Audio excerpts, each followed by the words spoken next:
I came here when I was 2, so 1950. My mother came here before World War II. She lived here in the 1930s. This is Jim Baker, an American citizen who taught at the Singapore American School since the 1970s. He also the author of 2 books about the history and economy of Singapore and Malaysia. He shared with me his memories of Singapore in the 1950s, why he never applied for Singaporean citizenship, and what makes food the integral part of the nation. I'm Max, let's dive in. I spent time in Singapore, I spent time in Mersing, and I spent time in Penang. And each one kind of feeds a need, right? Singapore feeds the need for services that, like medical services, for example, right? The house on the island fills the need of tradition. There's a Malay community and that kind of thing. And Penang, in many ways, Penang reminds me of Singapore in the 70s and 80s. It kind of reminds me of a younger time in my life. People talk about food in Singapore a lot. And so people who leave Singapore, when they leave Singapore, people say, well, what do you miss? And they always say, I miss the food. Yeah. Because there's nothing else to miss. Everything else has been torn down and built up, you know? And so what's the only thing left that's the same is the food. And everything else, you mean like some buildings, or what do you mean? Areas of town have been completely changed. There's, the buildings have, forget about it. So the physical infrastructure around you has been not just changed, but completely revolutionized. This will change over time, but right now, if you have grandchildren, if you want to show your grandchildren where you lived, what you did, that kind of thing, it doesn't exist anymore, right? Yeah. But Char Kway Teow still exists. One unchanging thing in Singapore is the food. I theorize that's one of the reasons why it's such a big part of people's lives. It isn't just the fact that it's so diverse and that kind of thing. It's the one few unchanging things in a world that changes constantly. Even if you're 40 years old in Singapore, there's been dramatic change in your life. Yeah. When I was growing up in Singapore, you had communities that had distinct identities. If you lived in Katong, Katong had an identity. If you lived in Pasir Panjang, I mean, you had different parts of Singapore, and some of them were Malay areas of town. Some of them were Chinese, but were Hokkien, Teochew, Cantonese. I mean, and so that gave them their own identity. Well, then what happened with HDB, everybody was thrown up in the air. Every community is 70 to 80% Chinese. The quota system in the HDBs means that every community is going to have the same racial makeup. And I think that something was lost when they did that. The ability to pass on cultural values, that kind of thing has been lost somewhat, especially.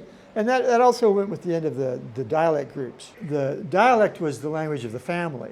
And so Mandarin was the language of the school, of education. When you cut that off, the ability of even Chinese communities to pass on their values and their culture was limited. I know why they did what they did. I'm not sure I agree with it, but I know why they did it. Especially for somebody like the Malay community. They're Muslims, they speak Malay. The reason they lived next door to each other was because that meant their neighbors were Muslims, their neighbors spoke Malay. And so each community could pass on its values. Well, for the minority communities, that was all. Now, wherever you lived, your community was going to be majority Chinese, no matter where you lived. Well, that's a dramatic change for people. How many years you've been living in Singapore? I came here when I was 2, so 1950. My mother came here before World War II. She lived here in the 1930s. After World War II, she came back here with my father. I came here when I was very, very young, and then I went to university in America, then came back here to work and teach. You've been here for like almost all your life, and you don't speak with Singaporean accent. Well, yeah, I can if I have to. You can, yeah. And I speak Malay. When I was a boy growing up in Singapore, I mean, today when the races talk to each other, they all talk to each other in English. So the lingua franca is English today. But when I was growing up, the lingua franca was Malay.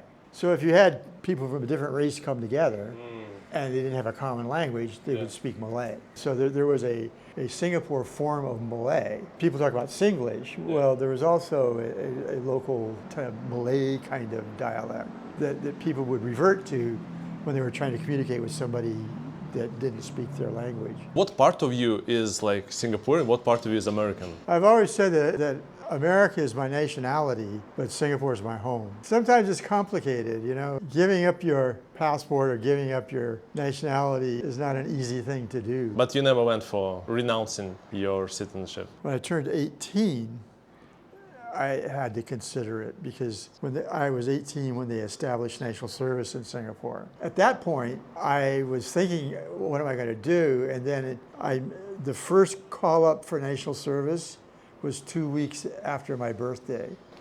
So then I didn't have to deal with that issue. So have you done it eventually or no? No, I didn't want to do American national service. Why would I want to do Singapore national service? Singapore in 50s, and when Lee Kuan Yew just get into power, and till now, it's probably completely two different worlds. Yeah, people talk about Singapore's great modernization and wealth compared to the rest of Southeast Asia.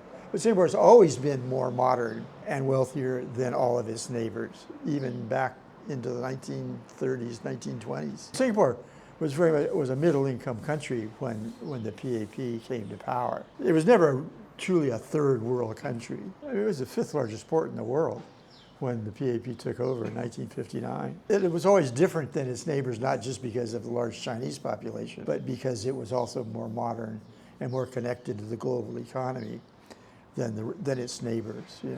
Do you remember the day when Singapore became an independent state? Actually, we had gone to America for home leave, and so when we left Singapore, the British Union Jack was flying. The Union flag flew all over Singapore. And I remember coming back, and now the Singapore flag had replaced it. It's a vivid memory as a kid. When you left and then came back 6 months later, all had changed. Yeah. It wasn't that dramatic because the British military was still here, but Singapore had its own national anthem now, and so you didn't sing God Save the Queen anymore. The Queen came off the money, and so those kinds of changes as a kid, those are what you notice, are probably the superficial things, you know. You remember like Lee Kuan Yew times? Yeah, I mean, you couldn't avoid the political turmoil, because it was going on all around you. My parents, we didn't live in the expatriate part of town, and my dad, what he did had nothing to do with expatriates. So you notice the unrest and the political turmoil more than other expatriates did. What do you remember from that times? Some of the most vivid memories are of riots and political violence and that kind of thing. I can remember at that time, most of the traffic went through circles, you know, as opposed to traffic lights. So all over Singapore you had circles. Suddenly British troops would seize all the traffic circles on the island and they'd put up barbed wire, and when you're a kid, that's wow. And then where we lived one time, serious riots came within like 1 or 2 blocks of our house. I don't ever remember feeling unsafe, but the violence and stuff is something that got your attention, you know. That was riots done by whom? Some of them were driven by radical labor unionists. Some of them were driven for racial reasons. I mean, the labor unions and their allies in the Chinese language schools were responsible for a lot of unrest and violence. The Singapore American School opened in 1956. I was in 2nd grade then. And the first year of its operation, we had riot days where school was shut down for a week at a time because you couldn't, I mean, the British would put a curfew on the island and then, you know, try to stop the violence by putting out a curfew. The police was Singaporean, but the army was British.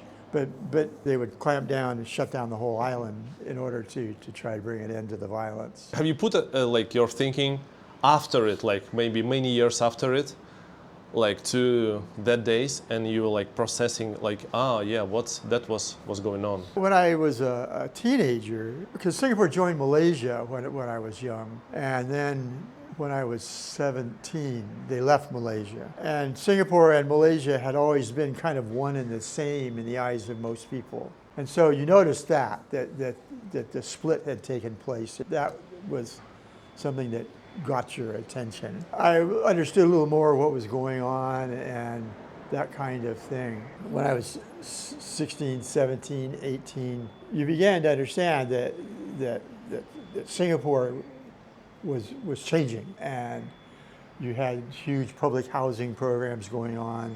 It was obvious that Singapore now was run by Singaporeans and not by the British. And then the British troops withdrew in the 70s. That was very noticeable, that Singapore was becoming truly independent. Being American kid or like Western looking kid back then, like what was the attitude towards you from the society or from other kids like at school? Well, Singapore was a British colony, and when people talk about white privilege, if you were white in Singapore, you benefited from the fact that it was a British colony. There was a color bar in Singapore that existed in many places, and so the interaction between the expatriates and Singaporeans was pretty limited.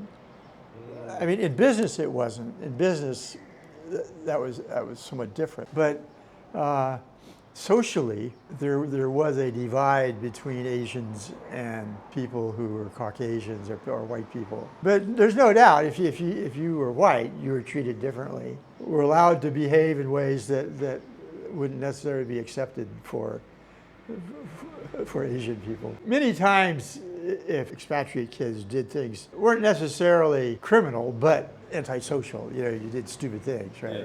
It would be overlooked. I would say even into the 70s, there was still that kind of mindset. We used to call it the Tuan complex. It took a generation for Singaporeans to move beyond that. But there was not much animosity towards the British in Singapore. I mean, there were disagreements, political disagreements and that kind of thing. But there's no doubt that, I mean, Singapore went and fought to keep the British troops in Singapore. That doesn't happen in many places in ex-colonies, And that was Singapore want back then. Like they wanted British troops to stay as much as possible. Yeah. Well, the British troops made up a big part of the economy of Singapore too. I mean, there were 50,000 British troops stationed in Singapore. If you go to Vietnam or Indonesia, Indonesians don't have much time or love for the Dutch. If you go to Vietnam, the Vietnamese don't have much time or love for the French. But Singapore doesn't have that kind of, attitude towards the British. I mean, the island speaks English, for crying out loud. You educate your kids in the language of the former colonial power. In many ways, Singapore is probably closer to countries like Canada, New Zealand, Australia, because it's an immigrant society. It's a Southeast Asian country where the vast majority of the people are not from Southeast Asia. And so it's a settler society, which makes it very different than its neighbors. It always amazes me. I mean, I believe if you come back in 20, 25 years, Indonesia is going to be a major world power. But they don't get much respect in that sense, you know what I mean? It's a country of 250 million people, and its economy is growing, and it's going to fix its problems eventually. ASEAN itself, the whole area, is growing and modernizing and becoming wealthier. And to watch that happen has been a real experience, not just Singapore, but the area around Singapore as well.